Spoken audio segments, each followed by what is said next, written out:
All right, so it's now 11 a.m. here on the West Coast, so I'm going to get started. I want to welcome everybody to today's webinar called Travel Trends You Should Know, presented by LCT. I'm Lexi Tucker, the Associate Editor here at LCT, and I'll be your moderator for today's event. I encourage you to ask questions during the webinar at any point in the chat box, and we'll try to address as many of them as possible after the initial presentation. So today's presenter is Lenore D'anzieri. She's the Director of Travel Industry Partnerships for BostonCoach, and she's been in the travel sector for going on 34 years and has a lot of important insights to share with you today. So without further ado, I'm going to hand things off to Lenore. Thanks so much, Lexi. Hi, everyone. It's nice to be back with you again. As Lexi mentioned, I am now the Director of Travel Industry Partnerships and for BostonCoach, and what that means is that I am, for all intents and purposes, way back and entrenched in travel. I have added leisure travel to my repertoire of things that I now speak about and that I have become more of an expert in than I was in the past. So I have a lot of information to share with you. So thanks for having me today. Thanks for taking the time to be with me today. And I hope this presentation will assist you in your business and your day-to-day life within the travel industry. So I'd like to start with speaking about industry trends. So there's a lot of good news, there's a lot of bad news, but there's also a lot of uncertain news going on. So bear with me as we go through this presentation. I'm sure you're going to pick up a lot of good information. So what's the good news? I always like to start with that.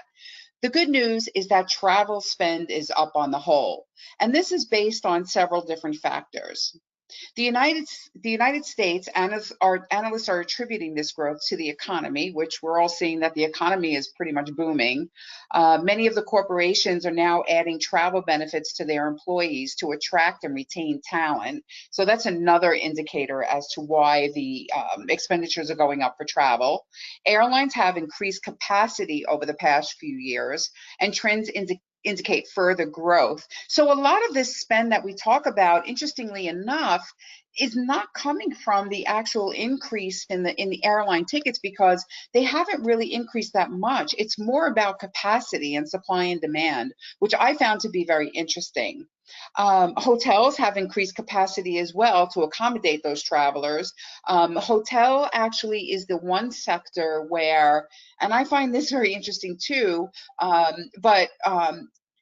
the hotels have increased their capacity, I mean their room rates, their average room rates, because of the fact that there are so many travelers. And you would think that Airbnb would have had a negative effect on that, but in fact it has not.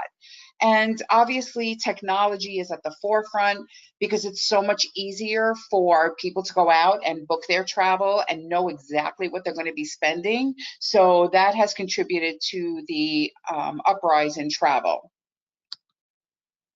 So here are some forecasts, and some of it was forecast, but now it's also benchmark and forecast. So if you go back to 2011, you'll see that that's when travel was the most. I mean, you know, that was 10 years after 9/11, and travel started to rebound and the economy started to rebound. So travel was actually at its highest.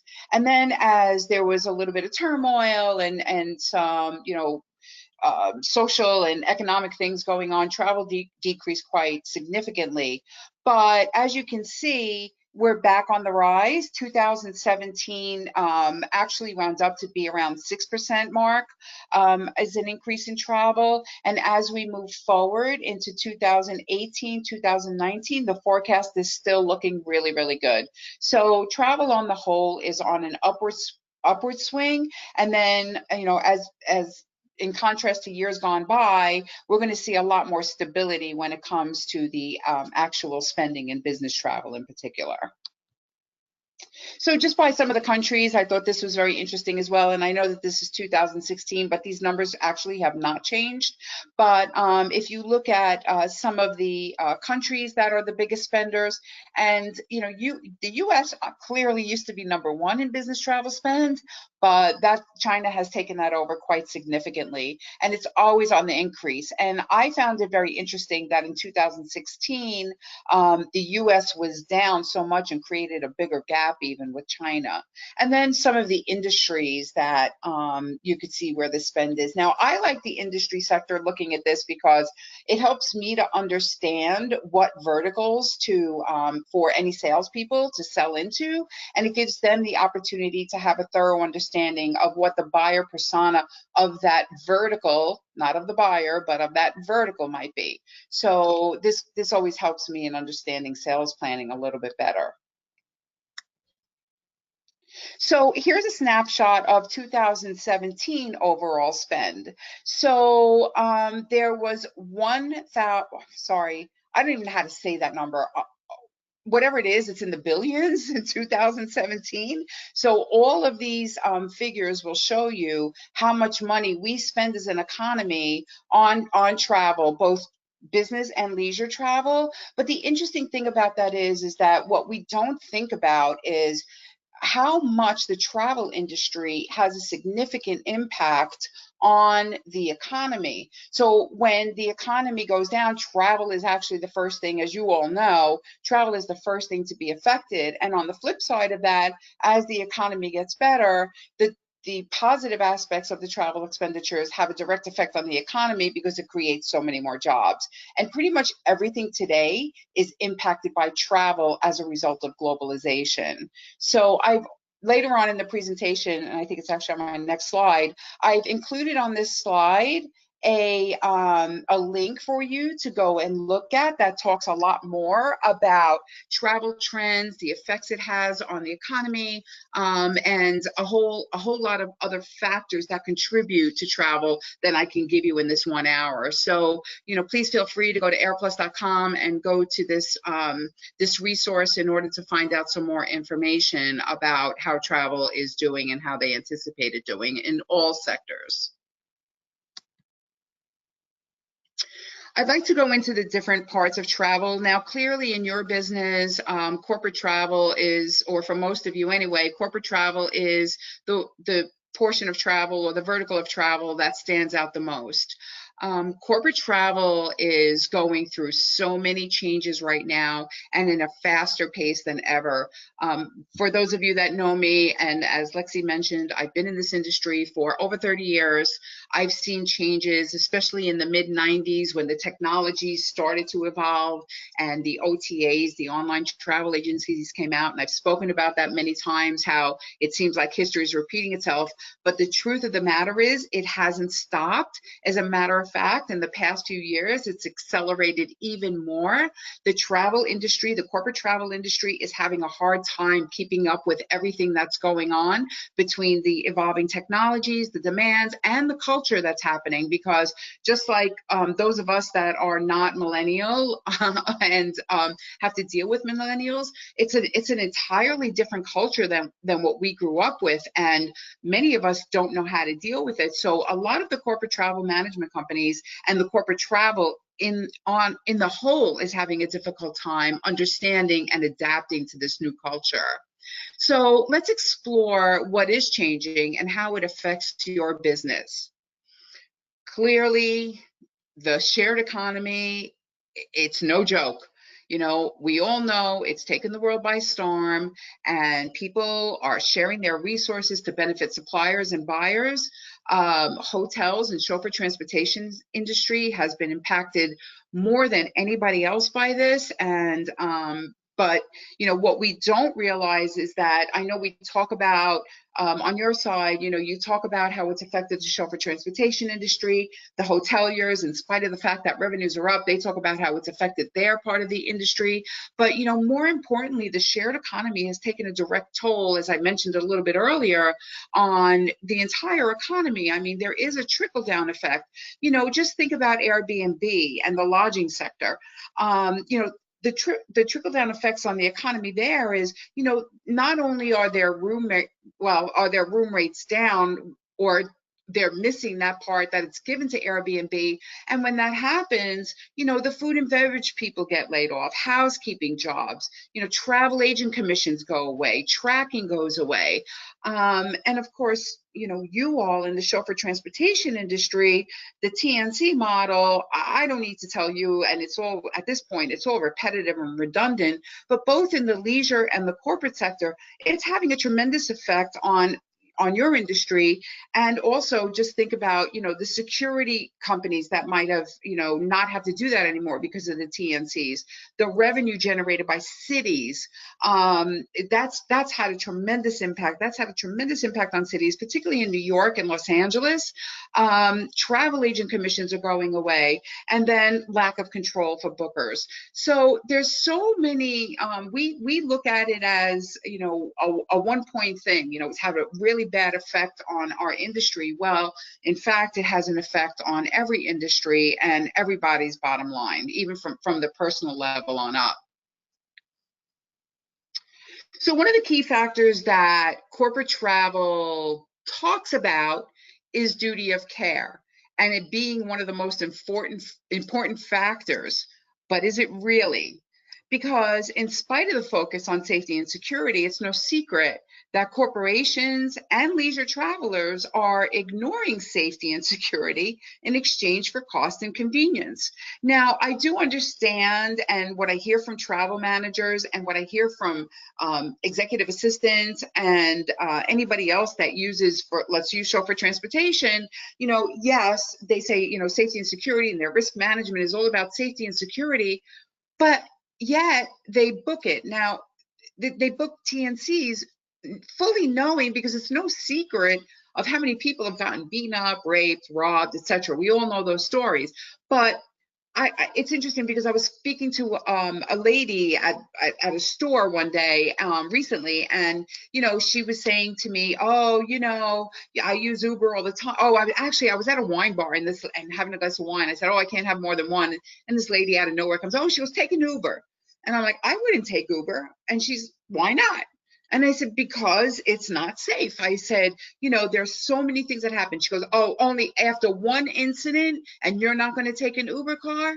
And, at that point I shut up, because I don't waste my time speaking with ignorance, and not saying that she was ignorant. She was just ignorant of, and she was ignorant of the fact that it was not just one incident, it's so many. So people are just so uninformed, and it has a direct effect on your business. And then, of course, there's the cultural aspect of it, where the travel managers, with regard to corporate travel, are really in a conundrum, because I can tell you, of all the travel managers that I speak to and travel consultants that I speak to, because that's a big part of what I do, they are up in arms over the fact that their traveling community is using a TNC, because they know the pitfalls of it, but they can't control it. The demand is so high. So I go back to my question: is duty of care that important to the people that we serve, or that you serve in particular? A little bit more about duty of care. Now, many companies are subscribing to companies as iJet in order to increase security and safety for their clients. Interestingly, iJet is a huge supporter of Uber and Lyft. I don't get it. I was in a seminar recently, had nothing to do at all with travel, but iJet happened to have been there. The CEO of iJet was there, and during this, he started talking about how he used Uber to get there and how he encourages the use of Uber and Lyft. And unfortunately, when he knew where I was from, and I raised my hand to try to ask him, safety, security, etc., how could you promote this? I was shut down. Go figure. But it's really interesting to me, and that says a lot when you think about it, because when the CEO of a security company is using Uber and Lyft, he's either got stake in the company, or God only knows for what other reason is going on. But it is what it is. Many travel clients cannot wrap their arms around the definition of duty of care, which refers back to the previous slide. And duty of care is very subjective. So when I speak to different travel people, I can go on and tell them about duty of care and what it means and what we do and etc. But at the end of the day, they'll be like, "Oh yeah, no, that's not what we think." So I believe it's very important to have a thorough understanding of what each person that we talk to about duty of care, what does it actually mean to them? What is their definition of it? Because I have heard so many definitions for duty of care and so many interpretations of it that it's sort of like a mishmash. So duty of care, keep in mind, duty of care is very subjective, the term duty of care. It does not seem to me that the most important thing on travel management team's agenda. It is contrary to what they say. So again, this is kind of redundant, but everything goes back to the best thing I could tell you is that duty of care means something else to everybody else, but I don't think it means as much as they say it means. So you got to take that for what it's worth. So all roads lead to ride sharing. You know, in spite of the pitfalls, it's not going away. You know, I've heard comments from, well, you know, the millennials love it. Well, you know, the VIPs don't use it. Well, the baby boomers don't use it. Well, guess what? Each of those are using it. And I'm not saying that, like, you know, the CEO of American Airlines or the CEO of IBM is going to start using it, but CEOs of mid-sized companies, you know, they will definitely use an Uber. And if they're waiting for anybody from the chauffeur transportation industry to come pick them up and their car's not there in 5 minutes, they're going to jump in an Uber. Again, I'm not telling you anything you don't need to know, but what I want to be sure that I drive home, no pun intended, is that ride sharing is not going away.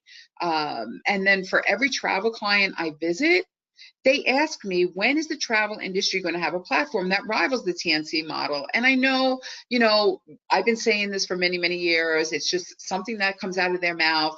But, you know, here we are a few years later, and, you know, they're still asking me, so give us an alternative, give us something else to work with. And with all due respect to the industry, I know that there are many companies working on such initiatives right now, and, you know, some of the larger companies, and clearly I'm not here to promote or anything, but the company that I work for clearly is up in the running. But, you know, everybody's trying to get up there to have the technology to support the camaraderie to create this platform in order to fight it. And it's going to have to be something that's going to be adapted to when the time is right and when everybody has the technology and support to do it. The travel managers and travel bookers, they've lost control of the chauffeur transportation use of their travelers. As a result, a lot of them have had to concede and add TNCs into their travel policy compliance data. Are they happy about that? No, they're not happy about it. They don't want it there. They don't want the Ubers and they don't want the Lyfts for a lot of reasons. You know, some of this, you know, so we could talk about price for a second. So, you know, many of the corporations are under the and I'm going to call it an assumption that their legacy chauffeur transportation is a lot more expensive than the TNCs. When in essence, if you do the math and if you look at an extended period of time for those expenditures, you know, a lot of times you're going to find that in actuality, the pricing is not that different, because remember, Uber and Lyft do not give away their surge pricing. Uber in particular, Lyft might be a little bit easier than Uber, but, you know, they don't give away any of their surge pricing. And sometimes at the end of the day, the difference between legacy chauffeur transportation and a TNC is not that different. So, you know, even though they're under this assumption, you know, it's been shown to them on many occasions that that's not necessarily the case. And is that small differential a good reason to sacrifice your safety? But at the end of the day, the bottom line is they've had to include TNCs in their travel policy more times than not.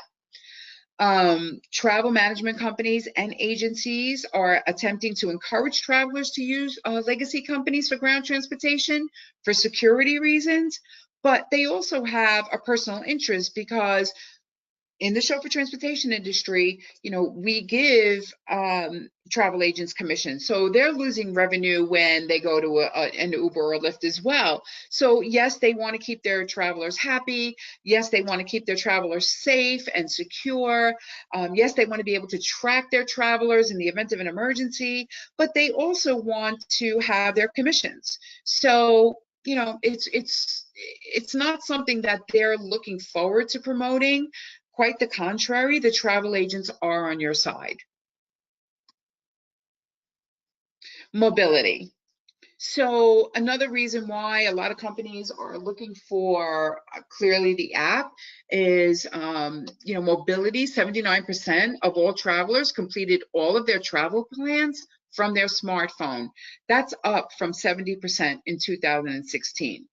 I travel all the time, and the majority of what I do is from my phone.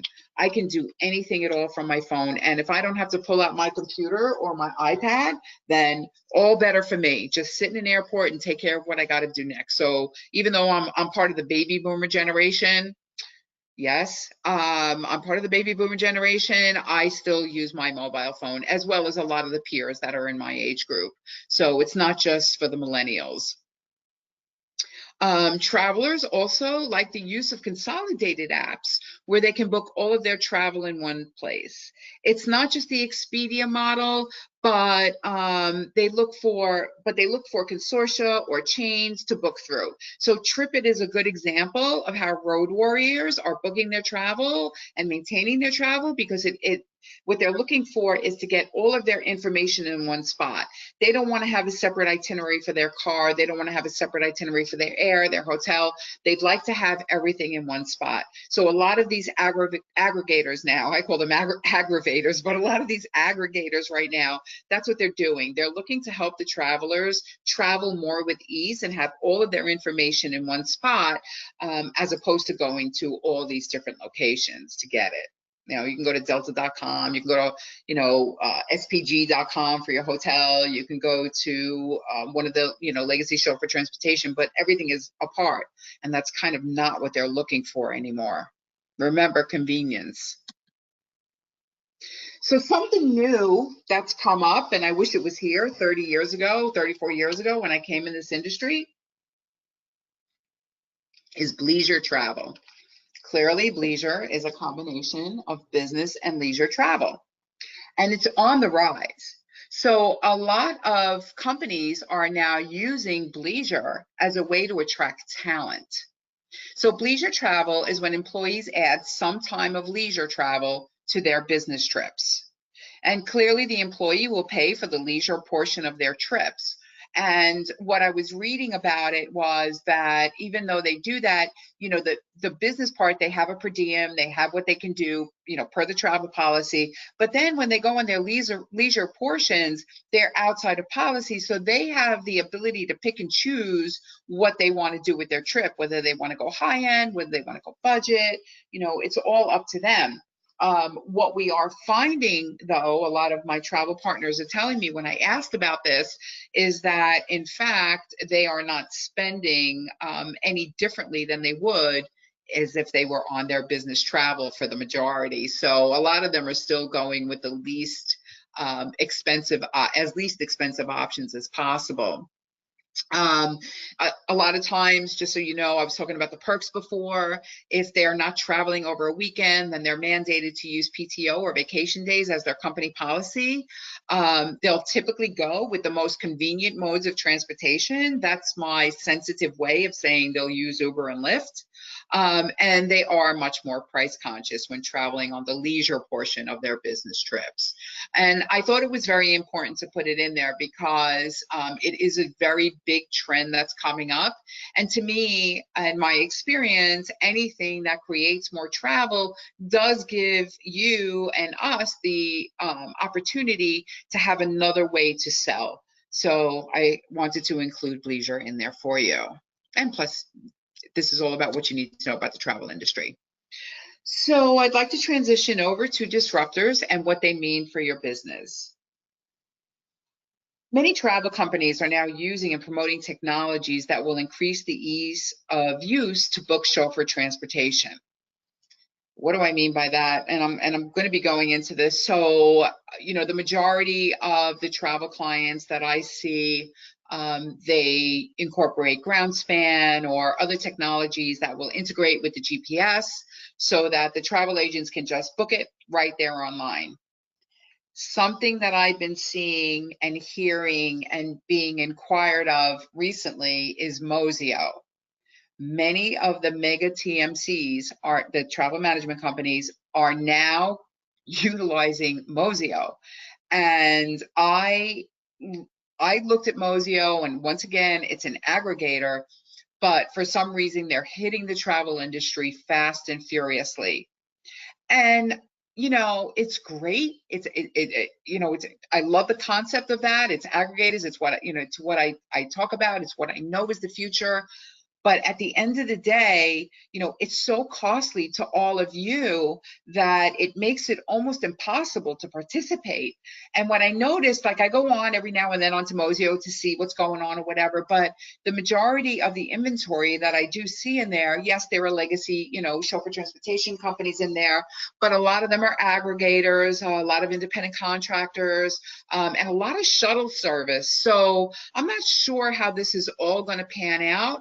But what I do know is that, when you're in this travel industry space and you're marketing to travel industry people and companies, it's a very costly proposition. And now on top of that, you get hit with an aggregator like Mosio, where now they're going to charge you. It's like double dipping. So it's almost, I don't want to sound doom and gloom, because that's not the person I am. And I know that there's a bright side to everything. But at the end of the day, it's a very difficult situation. And yet another stake in the heart of this industry. So it's really painful to listen to travel agents asking me, "Oh, do you have these technologies? And if not, when are you going to get them? Because we're moving to that platform." So that's been a little bit discouraging for me in the marketplace lately. So what do they mean for you? I'm not telling you, again, I'm not telling you anything you don't know, but as costly as it is, I'm afraid that there's, the chauffeur transportation industry is going to have to participate in a lot of these aggregators that are coming out, a lot of these disruptors, and there's really not going to be much of a choice, and we'll go into a little bit afterwards about the travel industry and what they look for and what drives them and such, but they drive a lot of your business. And if they start moving towards these technologies and then start selling it to your clients, to directly to the travel industry clients, or the corporate clients, that's going to be an issue. So I'm a little bit concerned about these aggregators. And then you have to worry about too, they're driving the pricing down. So, I was looking in specific markets when I went onto Mosio, and I'm not a pricing person. I never have been. I don't know how you all price, and I know geographically everybody prices different. But at the end of the day, I know when something's expensive and when it's not. So I went into the markets that I'm familiar with, and I looked around and I looked at the pricing on both Black Lane, and I looked at Mosio just recently, and the prices are really in the toilet. So, it reminds me of a reverse auction almost, even though I know technically it's not, but it sort of puts that taste in my mouth. And it's very discouraging to me to see that, because I know firsthand how hard each and every one of you work. And to me, nobody wants to give you your worth. And every day you just keep getting hit and hit and hit and hit. And again, I don't mean to sound like doom and gloom. I know that you're going to find a way to pull out of this. But at the end of the day, right now, it's a little bit crazy out there. And the only other thing I will say, it's not just you that's being affected by it, but it's everybody else that's in this travel industry that one way or another is being affected by all of this. So enough about the disruptors, but that's the state that I see right now out there. But there is some good news. The good news is that, even though Skype, Zoom, and GoToMeeting, like we're on now, all these things have become very popular, but face-to-face meetings are on the rise. Corporations have had a rude awakening when they tried to make their salespeople do a lot of networking by phone or sales presentations by phone or Skype. And when I say phone, I mean, you know, all these things that we have out there now, all these ways of communicating. But in fact, it is not as effective as a face-to-face meeting. So this trend will surely contribute to the increase in travel and opportunities for you to gain that business. That's the good news. I know everybody has websites, and one of the most important things that, sorry, let me take that back. A very important feature that a lot of travelers are looking for is instant gratification with everything. So live chatting has become extremely important to a lot of the people who book online. You know, 79% of businesses that offer live chat see a positive impact on sales, revenue, and customer loyalty. And with those numbers, you know, you'll be noticing more and more companies will have live chat on their sites. Just recently, I was on Kayak, and I sometimes go to Kayak. I just search around, I look around, and for the first time, it was like, "Do you need help?" And bam, there it was. Chat box popped up at me, and being on there all the time, that's something I would notice. But they're putting it up there, so all of the people are getting really accustomed to having that chat option. And again, it's all about instant gratification. You know, it's just, we are a society of instant gratification. So just be aware that your clients are looking for that option to be responded to immediately and not have to make 15 phone calls to get there.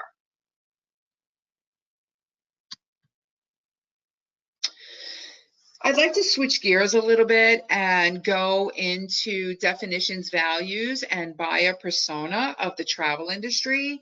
And the reason that I feel that this is so important is I am an expert in understanding these definitions, values, and buyer persona of my market. I've been doing this a very long time. I've done it from almost every aspect there is in the travel industry, sans hotels. But I understood the buyers, and it always helped me to be successful either in a sales position or a consulting position. So I'd like to just go over a little bit more about the new I should have called this the new definitions, values, and buyer personas. So back in the day, when I first came into this industry, there were two things. There was travel management companies, which they were not even called that then, but they were called travel agencies. And then there were the leisure agencies. Now, there's so many more verticals that have popped up, and these are just a few. But, you know, we have the travel management companies, we have leisure agencies, we have themed agencies, we have tour operators, and then we have the consortium, which I never understood before. So I have now a thorough understanding of what they do. So again, you know, pre-OTA, online travel agencies, there were really only two things that you could do, and the evolution just keeps on going. So there's always a new vertical coming out in travel. It's just amazing. So the travel management company's value proposition is to partner with corporations in an effort to maximize cost savings opportunities through policy compliance. So this is a true statement, but it is not the only value proposition that travel management companies are offering now. Back in the day, I could say with confidence that cost savings opportunity drove the business, because before the online travel agencies came out, before airlines took away all of the commissions and such, travel management companies, and I say we because I was in that's where I was at that time, but you know, we used to give back. We used to basically share profit off of cost savings and off of commissions and everything else. So, you know, the whole scenario has changed now in travel management companies, where now they're just using point of sale pricing. But there are a lot of other things that travel management companies now have to deal with. So like with the chauffeur transportation industry, and like I mentioned earlier in the presentation, there is quite a conundrum. You know, their focus is on keeping is on keeping their talent and keeping them happy, so leisure. But they also want to be sure they're kowtowing, if you would, to the demands of their traveling populations now, because they don't want them to whine and moan and groan about, you know, having to stay at a Motel 6 as compared to having to stay with maybe a Hyatt Place property. So the culture has really gone through a lot of changes, which again is why it's put a lot of stress on the travel managers, etc. Oh, sorry, I went the wrong way. So, you know, travel management companies basically help corporations to manage their expenditures and now keep the traveling population very happy, and also to help retain and attract new talent. This goes along with a lot of emphasis. I'm a coach in emotional and social intelligence, and many of the people that, or many of the companies that are now focusing on that, one of the biggest things they talk about actually is how they can incentivize their employees that travel to keep them. So it's really a very interesting phenomenon, one that I'm not quite used to. So who are the target audiences and what drives them in the corporate travel arena? So clearly there are travel counselors in the travel, in the TMCs. So we still are on TMCs here.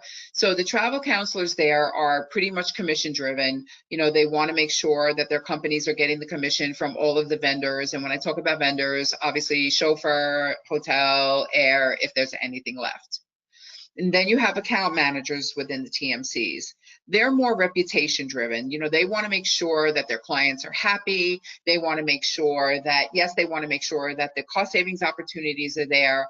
But the most important thing is that they want to maintain their reputation by recommending companies or vendors that will make their traveling population happy. Then you have operations managers, and the operations managers are those people who oversee the reservations department, the travel counselors, and the day-to-day operational such. And clearly they are efficiency driven. So if a chauffeur transportation company does not, you know, help the travel counselor to book a reservation in a specific time frame, or you know, if there's deviations in the requests that are given, or, you know, so that's what travel managers look at, is efficiency. Then you have supplier relations managers, which is who I pretty much deal with, and they're mostly price driven. Do they think about service? A little, but you know, their main goal, and they're incented actually on getting contracts in place that are cost effective and that are going to deliver, you know, substantial commissions to them. So that's how they look at it. And then you have your meetings and events teams, and equipment and price, and they're price driven, but equipment is also very important to them. And then you have consulting groups. So this is something that's been going on in the TMC arena for, I would say, about the past 7 or 8 years. It's been evolving. At American Express, I was actually one of the first consulting people that were employed by American Express, but works for my client. So, excuse me. In these consulting groups, you'll see a lot of travel managers are actually employed by the TMC, because a corporation does not want to either A, employ them by themselves, or B, they can't afford to. So these are client defined. So they pretty much go by, you know, what the client's intentions are, you know, again, the travel policy, putting the travel policy in place. So they're policy driven, but they could be a very good advocate for any vendor that comes into the scene, because they're the ones that are going to be recommending it to the clients and to their client. And then we'll go on to leisure agencies. So leisure travel agencies provide guidance and secures products and services to clients whose primary motivation is to take a vacation from everyday life. Pretty much we all know what leisure is. I actually did not understand it as much as I do now. But you know, they want to make sure that their clients are happy. And, you know, most of their clients have saved up for the whole year to go on a specific vacation, and that's it. So, you know, they help them get where they need to go within the budget they need to go in, and they take care of anybody that comes in. Now, very interesting about the leisure agency, something that I just learned also. Before, in the old days, you could go back into a leisure agency agency or a leisure travel agent and ask them to research and, get you prices on a specific itinerary, and they give it to you. And if you took it, great, they get their commissions, or they charge you a ticketing fee or whatever. And that was the end of the day. But back in the day, I mean, now it's a little bit different, because if you walk into a travel agency and you say, okay, this is what I want to do, A, B, C, D, E, F, I'd like you to research it for me, get me the best prices, show me what you got, show me the inventory, etc. Now, a lot of the agents have gotten smart and say, I'll be happy to research that for you. There'll be a $50 research fee for that. And if you decide to book, I'll credit that $50 back. So even leisure travel agencies are trying to find a different way to do business to attract their customers. So I thought that was a very interesting thing as well.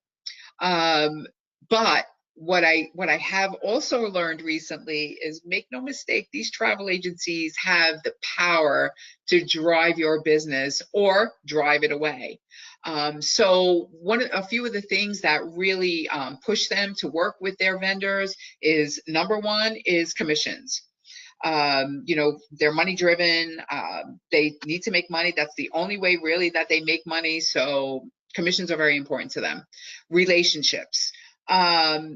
So there are some companies out there in the chauffeur transportation industry that are at every single event that a travel agency or a consortium puts out. And when I go, and if I'm new to it, they'll say to me, oh, I know this, and that one, because they're always here. So that's who I'm used to doing business with. Make no mistake, relationships with these travel agents are very, very important. They also look for incentives. So, okay, so yeah, I get commission. Yeah, we got a great relationship, but what else can you do for me? It's all about what else can you do for me? The other thing that's very important to them is global footprint, because even though they're now collecting that $50 research fee, a lot of them, they still don't want to sit on the phone and start calling 70,000 ground transportation companies around the world. They would rather have one company that is able to service them no matter where their clients are going. And then, of course, there's owner buy-in. So, a lot of us have friends that are travel agents, and that's great, and they'll do with us. But once you get owner buy-in from a travel agency, and they set the rule that you are a preferred, whether it's a contracted preferred or not, as long as they know that you're a preferred vendor, then that gives you another leg up. So if the owner buys in, the travel agents usually will follow. So this is something that's very new to me, consortia agencies. Now, even though I know what a consortia agency is, I really didn't understand how they operated. So consortia agencies have become very popular since online and direct connect distribution channels came into being. And it brings a lot of agencies together to increase their buying power with vendors, and as a result of revenue generated by all participants. So, when the online travel agencies started to evolve in the 90s, and many of you have heard me talk about this before, one of the ways that the small mom and pop companies fought this was to band together and create these consortia so that they would have the power to not only live through it, but actually excel and make more money. So that's kind of, even though consortia has been around a really long time, I think that they have started to become much more popular as after the online travel agencies started coming out in around 1996, in the mid 90s. However, I have seen a real difference these days in the consortia that I knew before. So consortia agencies really are marketing companies for their suppliers as well as for their travel agencies. So I'm going to pretty much talk about on the supplier side. So when the consortia agencies act as a marketing company for suppliers, suppliers will usually pay in to do advertising with a lot of this consortia. And they will do things from webinars, they will do events, they will do, a lot of them have their own magazines that get distributed to their participating travel agencies on a monthly basis.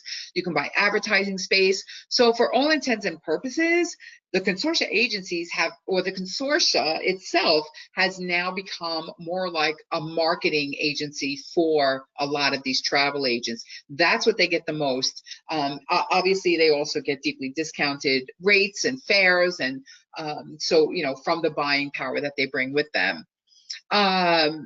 And then the technology with the consortia has also advanced enough so that they have the capabilities to move market share to their preferred suppliers or suppliers with whom they have good working relationships.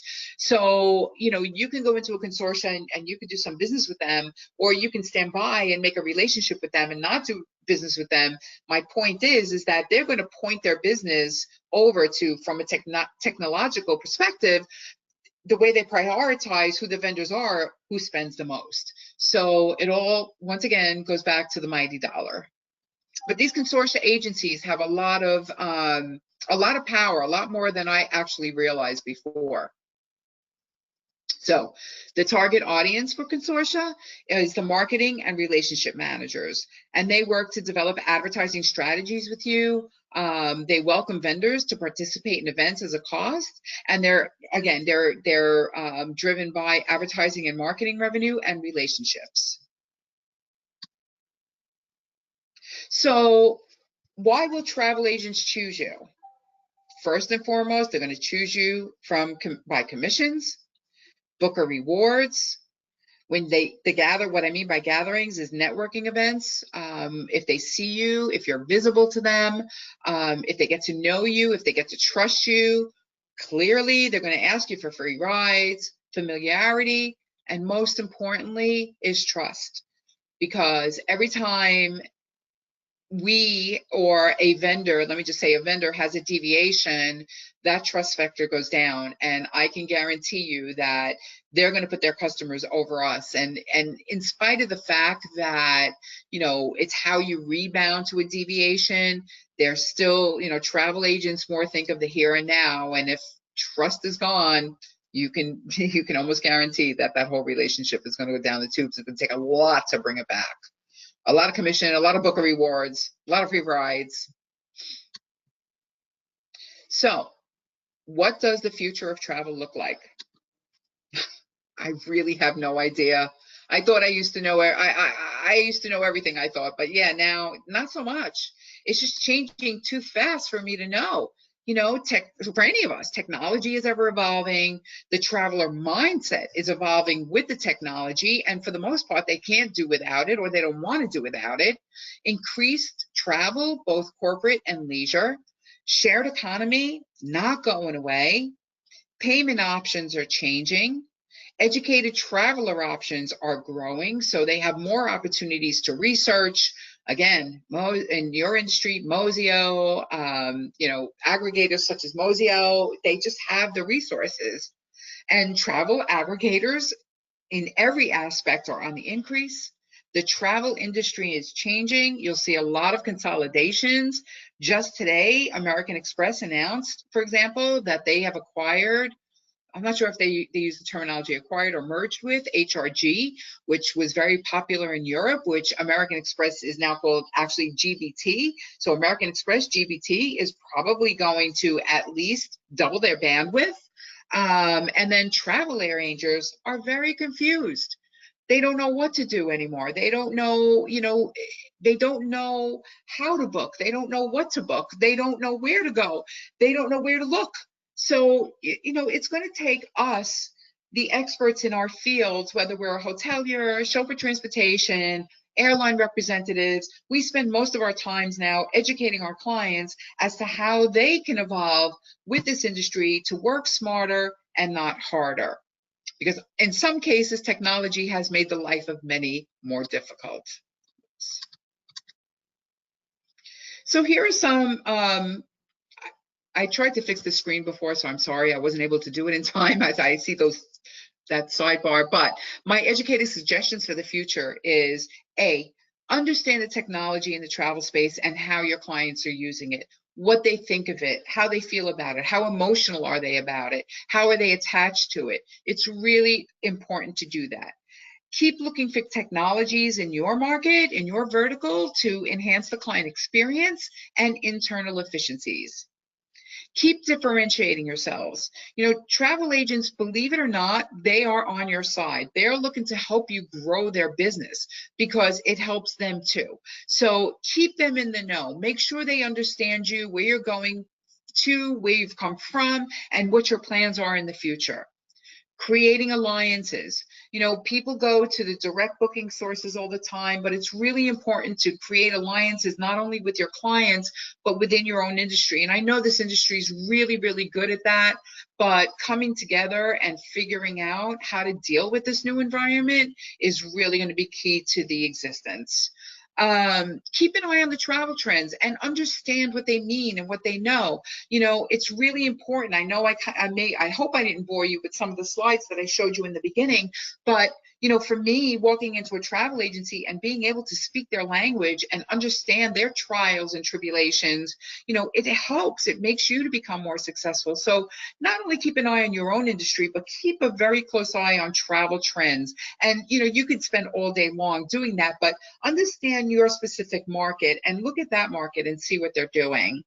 And then, of course, knowing your buyer's persona, because it's changing and you've got to change with them. So my educated suggestion as you move forward is to understand your buyer's persona and understand that it's not just one persona. Okay, so you can take your industry by vertical. The industry itself has a persona, and then you take your buyer's persona, your buyer within that specific industry vertical, and understand that. So it's a little bit of a drill down, and understanding what they buy, how they buy, when they buy, where they buy is going to really help you to sell better and move forward and have a successful business. So I'd like to thank you so much for joining me today. It's been awesome being with you again. I know I've kind of been in the background a little bit, but I enjoy you so much, and I hope that you enjoyed today's presentation. And now I'm ready to take any questions or comments that you might have. Excellent. That was fantastic, Lenore. We already have a couple of questions, so I will start by asking the first one. This one is from Mark. He asks, how many company risk management departments or legal counsel really understand duty of care and risk mitigation as it relates to their employees using the TNC models? Yeah, so as I mentioned earlier in the presentation, Mark, I believe that I think that the term duty of care is not consistent.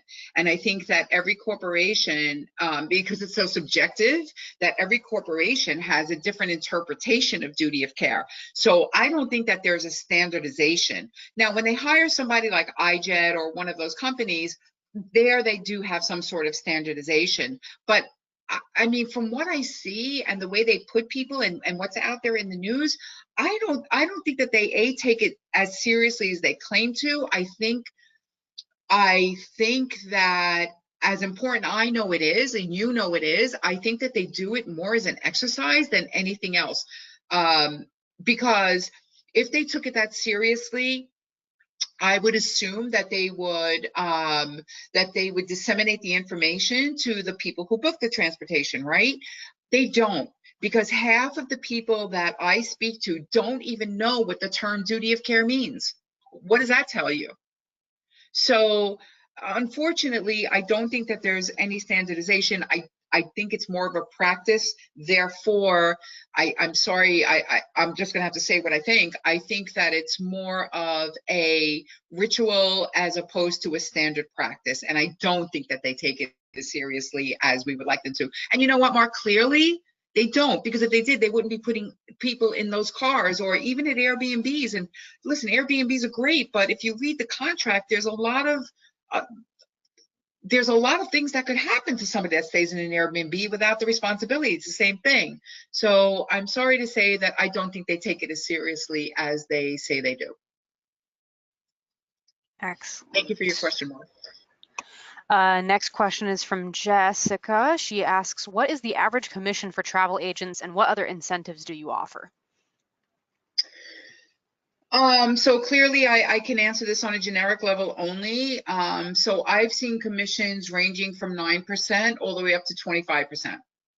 And I'm sorry, what was the second part to that? The second part to that is, what other incentives do you or should you offer?